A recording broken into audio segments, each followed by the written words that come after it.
We are recording. Excellent. I'm Dennis Hopeless. I'm Kyle Strahm, and today we're going to record our discussion about Psycho Goreman. It was nice meeting you. It would be nicer if you were dead. All right, bye.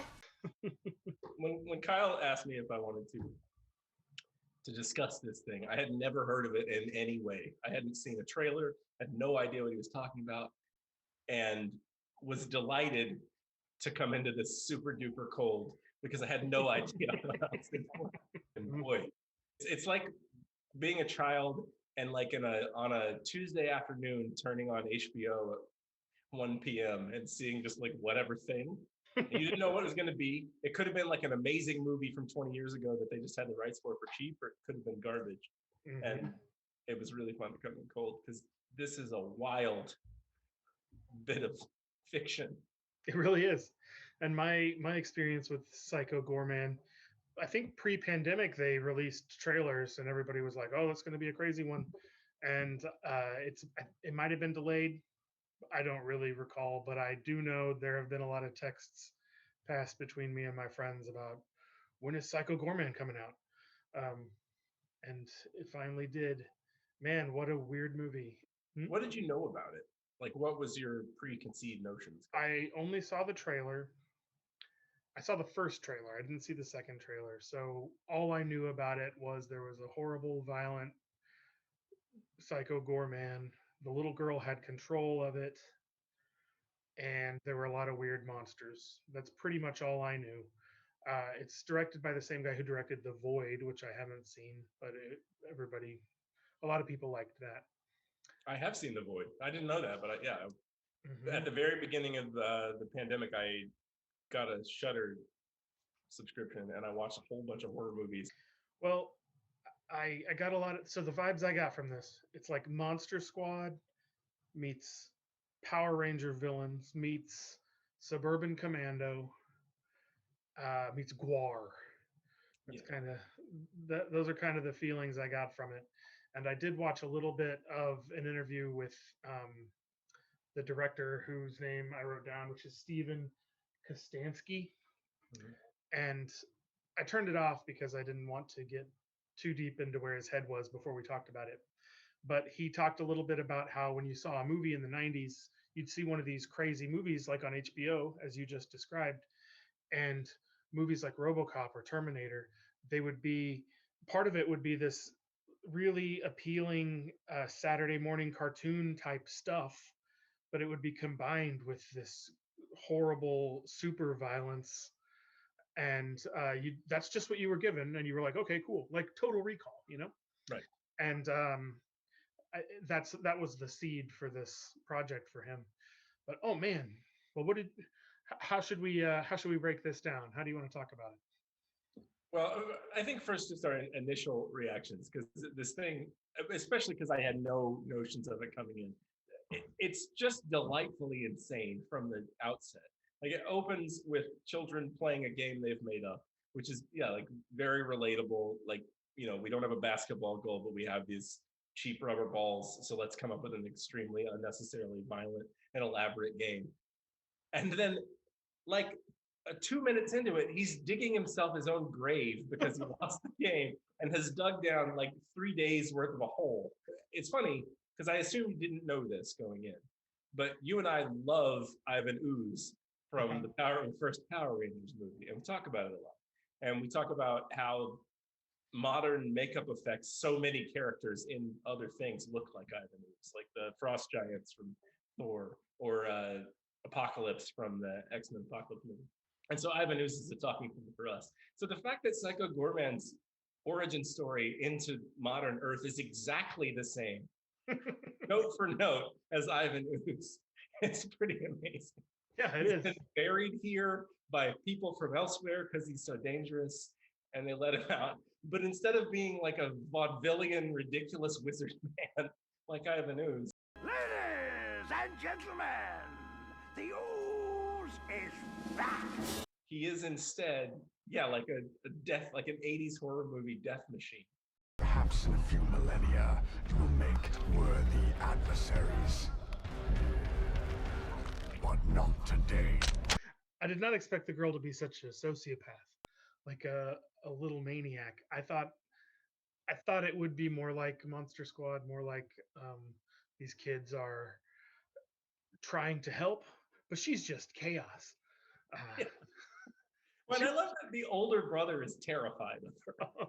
Well, she was terrifying. Yeah, like she's so crazy and mean that her like clearly 3 years older brother at least is just like, tries to stay out of her orbit, but loves, you know, like they have a relationship. They're connected, but he's just terrified of what she's going to do next, which is pretty fun. And their parents too. Like your parents are mostly just trying to keep her from breaking things. I thought it was very funny through most of it. There were a couple of spots where it didn't really lean toward my sense of humor, and I could have done without some of that. But I loved the designs so much. They were reminiscent of an action figure line that is tied into a cartoon series, which is an idea I've thought a lot about. Those designs are a lot like designs that I've done for different pitches.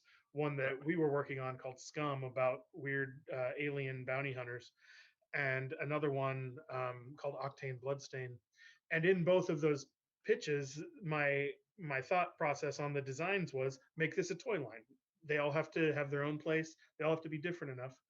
And that's exactly what it was.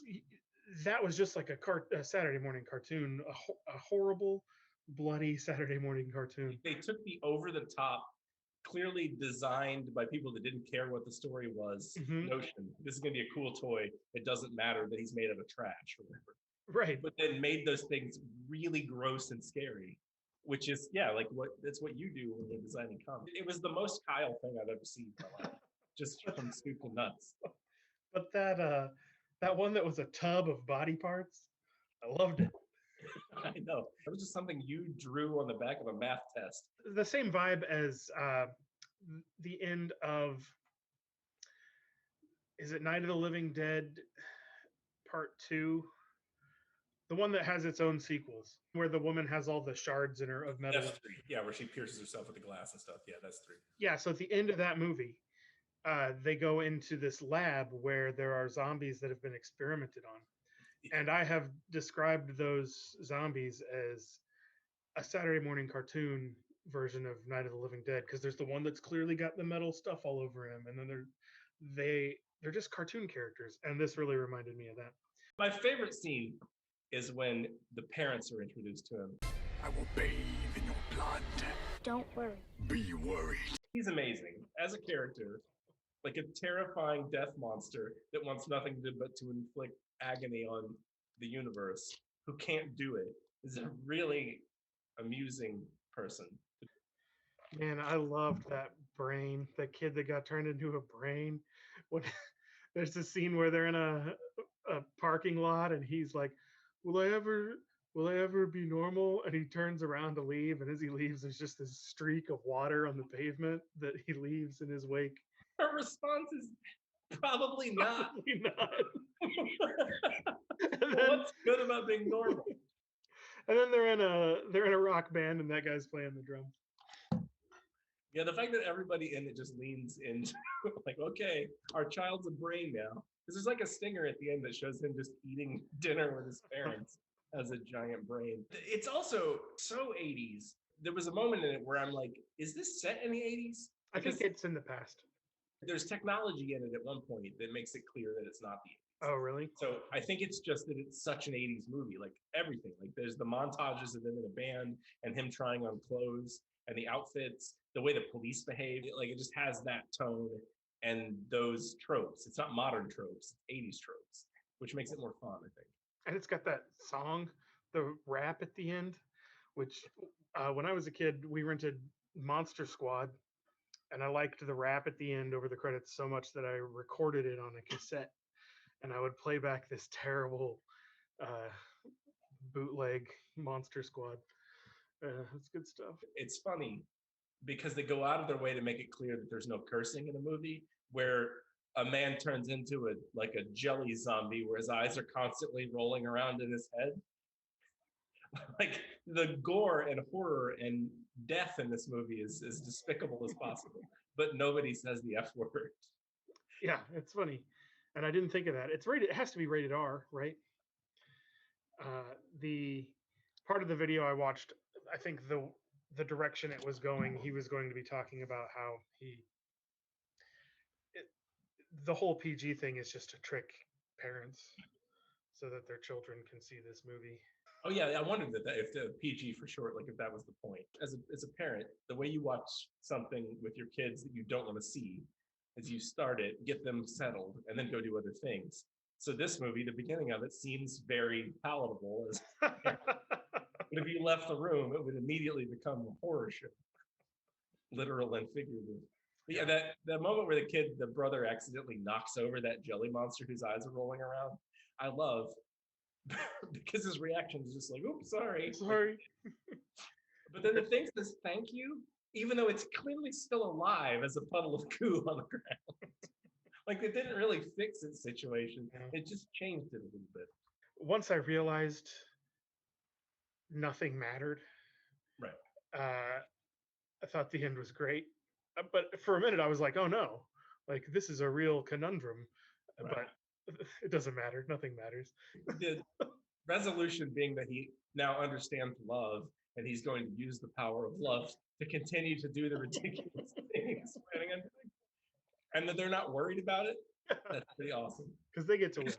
Well, and ultimately she's the one with the power and she doesn't care if he destroys the world, as long as the 3 people on Earth she cares about. We didn't talk about the council. So there's this sci-fi council of people who are overseeing everything, and they send an angelic Metatron creature to fight Psycho Goreman.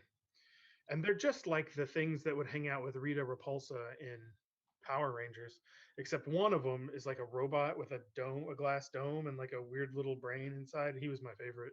I love that guy. When he's clearly a hand puppet of some sort that doesn't work very well because his face squishes up way too much when he's talking. Oh, and they did some cool stuff with stop motion that they did not need to do, that I enjoyed a lot. They first showed the thing opening and the jewel coming out. It was like these weird stop motion tendrils. Oh yeah, I didn't notice that's what that was. I love the police officer that he keeps around as a zombie. God, I don't know if I liked that. He said, that empty hospital doesn't tell you whatever you want to hear. And then it's like firing a gun in the woods to get her attention, and he's made a Valentine that says "kill me." It's so delightfully over the top, and there's so much. You're right though. It's just like an action figure line. There's so much unnecessary world building that happens, like that council and the elaborate explanation of the world that he comes from, and how it's just like a torture chamber for everyone except for the clergy, like the super powered clergy. And when she wants to go to Earth, and the bad guy's like this big robot angel thing, and when she wants to go to Earth, the way she mimics is to bring a human and then squish it down into a cube that she can manipulate. When I would make up superheroes with my friends in 6th grade, that's a thing. That's a power that one of them had. Like he can make spheres. He can capture you in a sphere and shrink it until you're crushed inside. Right. And it's just nonsense that a 6th grader would draw. Well, and it's that over the top, like 12-year-old violence where there's no consequences whatsoever to the violence except in really broad terms of like pain and destruction, but played out so like RoboCop levels of gore. There's an interesting conversation about how, like, even pre-COVID, studio movies, they're either going to be like a $1 billion thing that you can spend as much money as you want on, or it's a real challenge whether you're going to make your money back.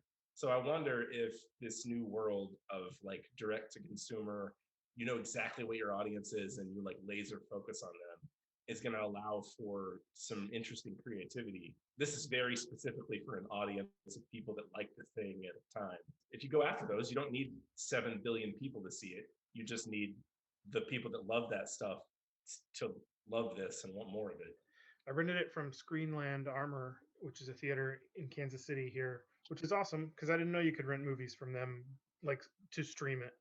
And I'll do that again. But I'm going to buy it whenever it comes out. I'll buy it digitally. or it might be on Shutter, so I can just watch it anyway. There's merchandising opportunities because it's like a club you're in.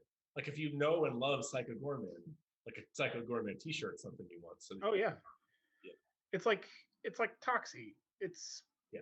This is, I mean, more well done than a Troma movie, but I got the exact same vibe watching it as when I watched the old Toxic Avenger. Vengeance. Crusaders the cartoon, which this also reminded me of the weird Toxic Crusader characters, especially the Psycho Gorman's like group of enforcers that come after him. Yeah. There's one that is made of vines that has a rose. Their heart is a rose, and that looks almost exactly like one of the Toxic Crusader. It owes an equal debt of gratitude to the Troma universe movies as it does to those 80s action figure lines. Because yeah, it's very much that kind of gore. And those movies were all very immature and silly, but also super gory in the same way. So makes sense. This doesn't have the tone of like this is a bad B movie for the sake of a bad B movie. No, it doesn't. But I think it's because those were inspired by actual B movies in a time before plot, whereas these are inspired by slightly more elevated 80s action horror, right? I think you're right. I laughed so hard when that machine just started shooting blood all over him for no reason. It didn't hurt him, but that was its defense. My kids were here when I was watching. I was watching it in the bedroom so they wouldn't see it. But I would laugh uproariously at things that would give them nightmares. So Yeah. I kept having to like change the channel when they'd come in and like, why are you laughing? No reason. I'm laughing because a man in a gore-covered rubber suit is liquefying a human being. I loved his sword at the end. I thought that was hilarious. I'll make one of my own. Whatever the dumb shit someone came up with, everybody just had to go ahead and participate in. Like the fact that lady whose entire society seems at risk if they don't destroy and get rid of Psycho Goreman agrees to play whatever the name of that ball game they were. Right. That no one can understand. Like, okay, sounds good. She was a good villain for this ridiculous movie. For commentary about how dangerous a powerful church can be. It's like, guess what was happening there. I highly recommend. I think you'll love this. Or you'll hate it, which is fine too. But you should watch it at least once and see what you think. We're on a mailing list with other comic book creators, and they're always talking about what high-minded movies that films that they loved watching. And I posted this and immediately thought, like, 90% of you are going to hate this thing, but it delighted me. So, all right, that's Psycho Goreman.